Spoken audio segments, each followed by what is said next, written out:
یہ کہانی قدیم مصر کے ایک چھوٹے اور پرانے گاؤں کی ہے، جہاں وقت کے ساتھ غربت نے لوگوں کے چہروں پر مایوسی کی لکیریں کھینچ دی تھی۔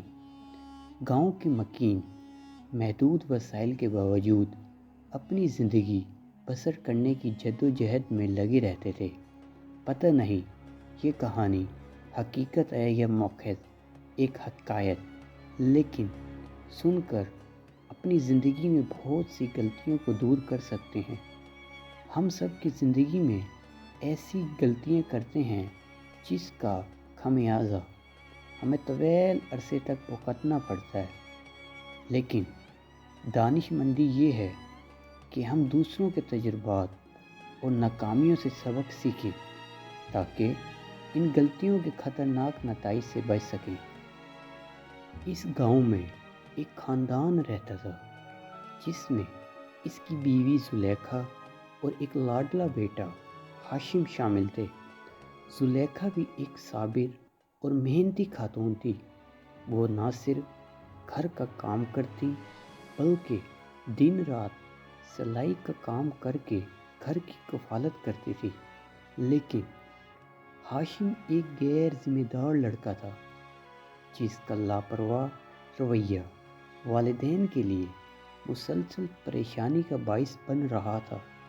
وہ اپنی زندگی کی ذمہ داریوں سے بے نیاز ہو کر عیش و عشرت میں مگن رہتا تھا۔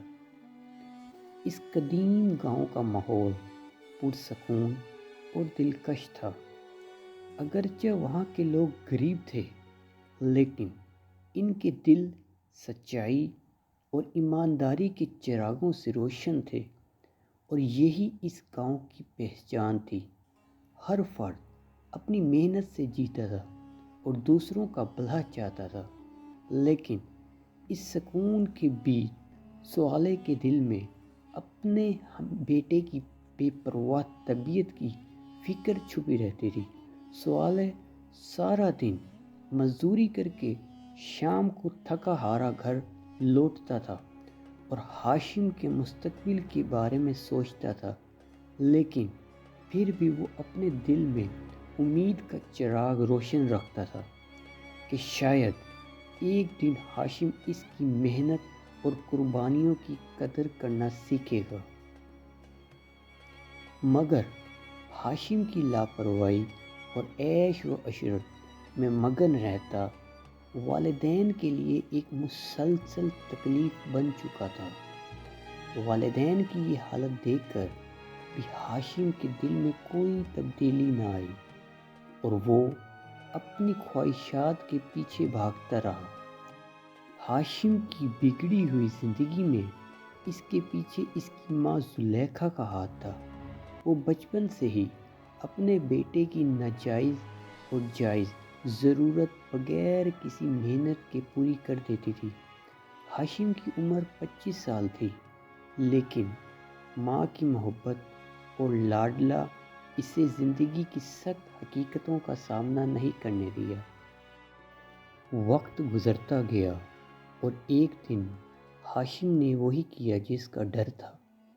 ایک دن گاؤں کے ایک غریب کسان سے جھگڑا کر کے اس کا گھوڑا زبردستی چھین کر اس پر سوار ہو کر جنگل کی طرف نکل گیا۔ کسان جو اپنی محنت کے واحد سہارے گھوڑے سے محروم ہو چکا تھا، غم و غصے میں بھر کر سیدھا صالح کے پاس پہنچا۔ جب صالح نے کسان کی شکایت سنی تو اس کے قدم تلے زمین نکل آئی۔ صالح نے یہ سن کر ہاشم اب چوری اور جھگڑے جیسی حرکتیں کرنے لگا ہے، بہت غصہ ہوا۔ شام کو جب ہاشم گھر واپس آیا تو صالح نے غصے اور مایوسی سے اسے خوب ڈانٹا۔ اس کے والد کی آنکھوں میں بیٹے کی حرکات سے پیدا ہونے والی بے بسی صاف جھلک رہی تھی۔ صالح نے خوب طعنے دیے، لیکن ہاشم پر ان باتوں کا کوئی اثر نہ ہوا، جیسے اس کا دل ان تمام باتوں سے بے نیاز ہو چکا ہے۔ اس کی بے پرواہی دیکھ کر صالح کے صبر کا پیمانہ لبریز ہو گیا۔ کافی برداشت کے بعد صالح نے ایک فیصلہ کن قدم اٹھایا۔ اس نے ہاشم کو سخت لہجے میں کہا، بیٹا اب تم بڑے ہو چکے ہو اور یہ وقت ہے کہ تم اپنی ذمہ داری خود سنبھالو۔ آج سے تمہیں اپنے خرچے خود پورے کرنے ہوں گے۔ جب تک تم ایک اشرفی اپنی محنت سے کما نہیں لاتے گھر واپس نہ آنا۔ ہاشم اپنے والد کی بات سن کر حیران ہوا، لیکن کچھ کہے بغیر گاؤں سے روانہ ہو گیا۔ صالح بھی دل ہی دل میں رو رہا تھا، لیکن کیا کرتا، اس کے پاس دوسرا کوئی راستہ نہیں تھا۔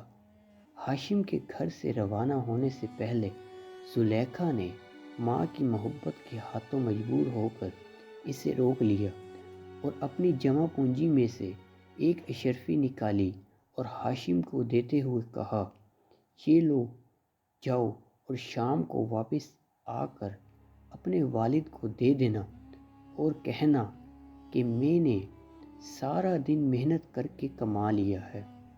ہاشم نے اپنی ماں کی محبت کا فائدہ اٹھاتے ہوئے یہ پیشکش خوشی خوشی قبول کر لی اور اشرفی لے کر روانہ ہو گیا۔ شام کو ہاشم واپس گھر آیا اور والد کے سامنے فخر سے وہ اشرفی پیش کی۔ اس نے اعتماد سے کہا، ابا یہ میری محنت کی کمائی ہے۔ صالح نے ہاشم کی پیش کردہ اشرفی کو غور سے دیکھا، لیکن اس میں کوئی محنت کی جھلک نظر نہیں آئی۔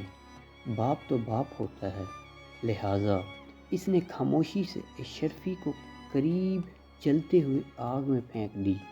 ہاشم یہ منظر بے تاثر چہرے سے دیکھ رہا تھا، نہ کوئی تردید کی اور نہ ہی کوئی رد عمل دکھایا۔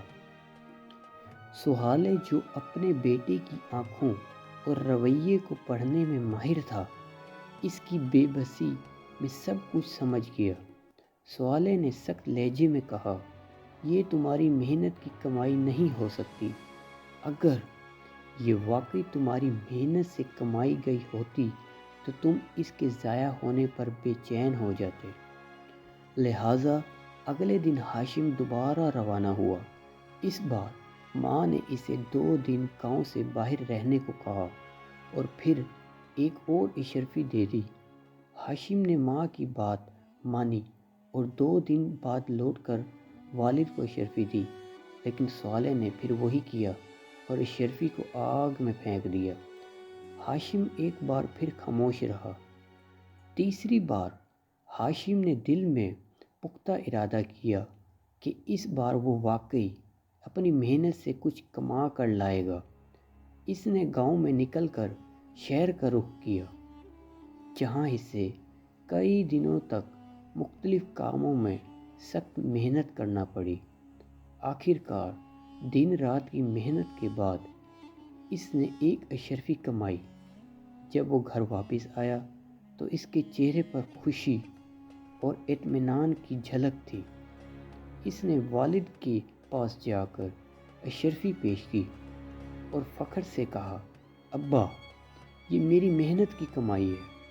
صالح نے اشرفی کو غور سے دیکھا اور اسے پھر سے آگ کے قریب لے گیا، لیکن اس بار ہاشم نے بے چینی سے بولا، ابا یہ میری دن رات کی محنت کی کمائی ہے۔ برائے کرام آپ کسی غریب کو دے دیں، لیکن اسے ضائع نہ کریں۔ اس کی آواز میں درد اور محنت کی گونج تھی۔ صالح نے مسکراتے ہوئے کہا، بیٹا مجھے پختہ یقین ہے کہ یہ تمہاری محنت کی کمائی ہے۔ یہ وہی سبق تھا جو میں نے تمہیں سکھانا چاہتا تھا۔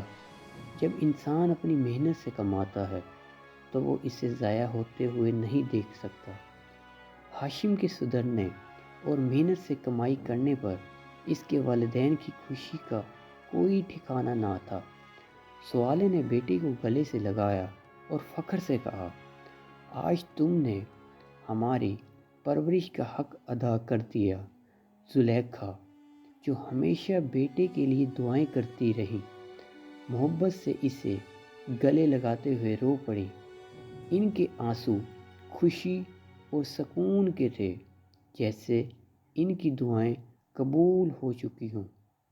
ہاشم کے دل میں پہلی بار اطمینان اور سکون کی کیفیت پیدا ہوئی۔ اسے اپنی محنت اور والدین کی خوشی میں ایک نئی زندگی کا مقصد نظر آنے لگا، اور یوں ایک چھوٹا سا خاندان خوشی خوشی زندگی گزارنے لگا۔ یہ کہانی ہمیں زندگی کے کئی اہم اسباق سکھاتی ہے۔ ماں باپ اور بیٹے کے تعلقات میں توازن ضروری ہے۔